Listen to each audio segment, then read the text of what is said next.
Welcome to the Peak of Geek, where we've hit the top but with no plans to stop. Even after all these years of consuming content, I am always impressed whenever I see a quality production with content that's catered to all ages, from the young and the young at heart alike. Sometimes it can be a little scary, but there's one production company that manages to hit it out of the park almost every single time. Today, we're talking about Walt Disney Pictures and its 1985 dark fantasy classic, Return to Oz. Designed as an unofficial sequel to the 1939 musical classic, The Wizard of Oz, starring Judy Garland, Return to Oz is arguably a more faithful and true adaptation to the books by L. Frank Baum. Gone are the smiling, friendly faces and the bright colors. This time around, it's been replaced by a darker mood and color palette to go with it, without a musical number in sight. There's no denying that the 1930s MGM Technicolor Spectacular is anything but a bona fide classic. But when I'm in the mood for something a little less cheerful, but still strange and unusual, my mind always goes to Return to Oz. But before we dive in head first, let's talk about why we're so lucky to even have this film in the first place. Back in the 1950s, Walt Disney Productions bought the film rights to the other Oz books. If you didn't know, there are actually 14 of them, including The Wonderful Wizard of Oz, the basis of that first film. Originally, the team at the House of Mouse planned to put together a two-part episode for Walt Disney's Disneyland, the anthology TV series Uncle Walt created to fund development of Disneyland in Anaheim, California. Some of the Mouseketeers would have had starring roles, and a preview with 3 of the proposed musical numbers even debuted during an episode of Disneyland. To this day, nobody really knows why the project was eventually abandoned. Rumors have popped up over the years, including budgetary concerns, scripting issues, and worries over a production that would have featured so many young actors. Other than that one preview, it seems that Disney would soon forget its journey to the Yellow Brick Road.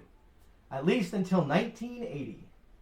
Walter Murch, known primarily as a film editor and occasional writer on classics including THX 1138, Apocalypse Now, and the Godfather trilogy, expressed interest in directing his first film. He was approached by Disney, who asked what he wanted to do, and Murch suggested a new adventure set in the land of Oz. Apparently Disney still owned the copyright from back in the 1950s, but it was set to run out, and soon. So Murch's original idea was to distance this new film from the 1930s version by shooting in a more realistic and less staged setting, and by creating the unusual characters using convincing special effects like puppetry and claymation. Primarily based on the books The Marvelous Land of Oz and Ozma of Oz, Return to Oz mashes both stories together and manages to stick much closer to the originals. Like other children's books written during this time period, there are many darker elements that Murch would go on to include in his film, and it seems this would inspire him to add a few of his own.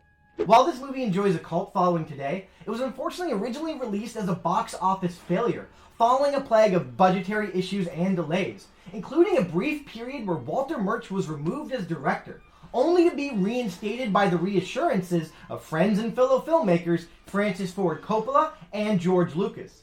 Lucas even promised to take over if Murch couldn't finish the film. The finished product was a bleak and frequently terrifying film that both disturbed and fascinated audiences when it released. Originally, I thought some of the designs for the familiar characters, like the Scarecrow, the Tin Man, and the Cowardly Lion, were a strange but slightly scary choice when compared to the original film. But I realized much later, those designs were actually lifted directly from the original book's illustrations. While they looked different, it did help that there were a few reoccurring elements from the original movie, including the reappearance of the magic ruby slippers, which don't actually make an appearance after the first book. Interestingly, in the book, the slippers were originally silver, but I can see why this change was made. It wouldn't have been as impactful considering the movie's stylistic choice of setting Kansas in black and white and Oz in glorious Technicolor if the slippers were silver and not sparkling ruby red. There is one scene that's wholly unique to Return to Oz, though. Before Dorothy returns, she is first sent to a mental hospital to receive electroshock therapy because her aunt and uncle think she's losing grip on reality. This idea did not originally come from the book, and I wonder why Murch decided to include it. While Dorothy does eventually escape the mental hospital, it's pretty disturbing that we almost witnessed the torture of a child. I guess he didn't think it was scary enough? Either way, Dorothy doesn't escape without the help of a strange blonde girl, who we'll definitely see again. Anyway, once Dorothy arrives in Oz, she befriends a talking chicken named Billina, finds the crumbling yellow brick road, and follows it to the Emerald City. Unfortunately, almost everyone has been turned to stone, and she finds herself face to face with the Wheelers. When I think back on watching this movie as a child, this is one of two scenes that I will take with me to my grave. In stark contrast to the 1939 original, this semi-sequel shows Dorothy arriving in Emerald City, similar to how unsuspecting victims arrive at a deserted summer camp or an abandoned house in Texas. The music choices and the suspenseful build-up are elements straight out of a classic horror movie scenario. And while the dramatic reveal isn't some crazed killer with a deadly weapon, it's not far off. The Wheelers have these terrifying faces that seem to be screaming in pain on top of their helmets, and these strange wires dangling all over them. And when they make noise, they sound like tortured chickens. Fortunately, the Wheelers are soon taken down by TikTok, a mechanical man that must be wound up to keep thinking, talking, and moving. And Dorothy learns that her old friend the Scarecrow, now the King of Oz, has been awaiting Dorothy's return. With the goal in mind, our new friends soon find themselves in a strange castle and meet Princess Mombi. This is the other scene that I will never, ever forget. See, Princess Mombi is a bit of a hoarder, and she collects heads. And, of course, she wants Dorothy's. They learn that the Gnome King is responsible for what's happened to Oz, and he's currently imprisoned the Scarecrow. But before they can mount a rescue, they find themselves locked in Mombi's prison and stumble upon a new friend, Jack Pumpkinhead, a creature who came to be thanks to Mombi's powder of life. FYI, Jack Pumpkinhead has absolutely no relation to Jack Skellington from Nightmare Before Christmas, even though younger me would shout at anyone who would listen that they were one and the same. Anyway, he has the temperament of a child and calls Dorothy his mother. And guess who voices Jack while simultaneously controlling his head and hands? Brian Henson. That's right, son of Jim Henson, who would go on to direct the Muppet masterpieces Muppet Treasure Island and Muppet Christmas Carol, which is still the best Christmas movie ever. And no, it's not even close. He would also direct 2018's The Happy Time Murders, which unfortunately wasted such an incredible concept. And no, I'm still not over it. Alright, let's go back to Oz. Our friends decide to use the powder of life to create something to escape, but Jack Pumpkinhead reveals that Mombi keeps the powder in the Hall of Heads. So Dorothy creeps down to the creepiest collection display ever, and it's nightmare time. So much of what makes this scene so terrifying is the excellent audio. You've got Mombi screaming, "Dorothy girl!" You've got all the heads screaming, you've got Mombi's corpse chasing, and the music is pumping. It's just so unsettling. The gang managed to construct a flying creature with furniture, and the head of a Gump, a green moose-like creature that helps everyone escape. This part always gave me major Falcor vibes. In fact, there's a lot of similarities between Return to Oz and Neverending Story. You've got the darker tone, an innocent child protagonist, imaginative characters like a giant rock-like monster, a young female monarch who becomes friends with the protagonist, and a strange flying creature. Anyway, moving on. After a magical flight above the clouds and in the city streets, where Dorothy and friends chase their bullies into the city dumpster, the Gump manages to escort our heroes to the mountain of the Gnome King.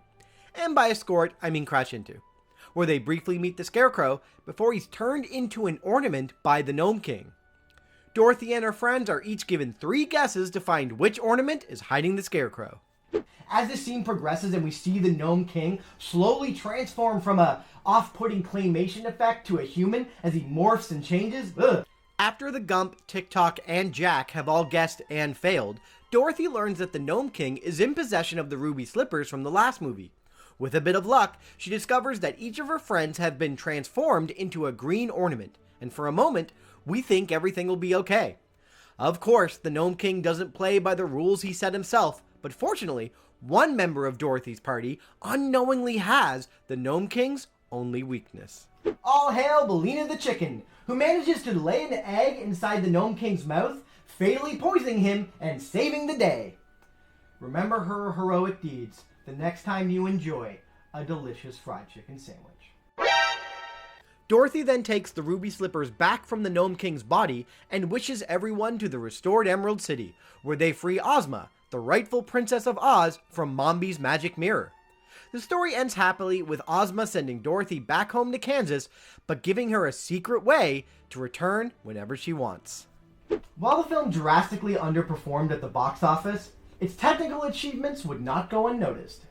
It would receive an Academy Award nomination for Best Visual Effects in 1985, losing out to Ron Howard's Cocoon. To this day, it still sort of blows my mind that this is a Disney movie, but you can watch it on Disney Plus or buy it on Disney Blu-ray, as long as you're a Disney Movie Club member, or you don't mind paying scalper prices on eBay. But I have to think, is this movie still scary? When it came out, absolutely. But nowadays, not really. In an age where we've had TV shows like Are You Afraid of the Dark and Goosebumps and way more movies that I can list that are catered towards scaring kids, Return to Oz is pretty tame in comparison. But it 100% holds up and is definitely worth watching today. From the creative practical effects to the consistent artistic vision that's on full display all throughout, this is a true dark fantasy fairy tale that's well worth your time.